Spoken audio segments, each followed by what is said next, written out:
What's the meaning of apeman?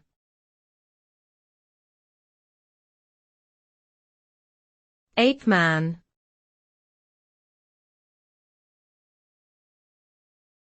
Apeman.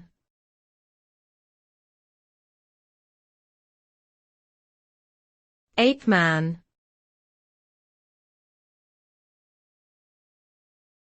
Apeman.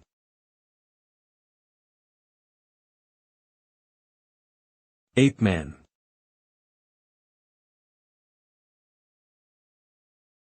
The term apeman typically refers to a hypothetical evolutionary intermediary between modern humans and their primate ancestors. It is often used in popular culture, particularly in science fiction and fantasy.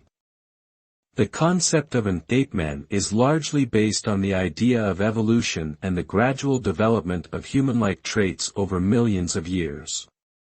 However, the existence of a true apeman remains a subject of scientific debate, with many experts questioning the validity of the concept and pointing to the lack of physical evidence supporting its existence.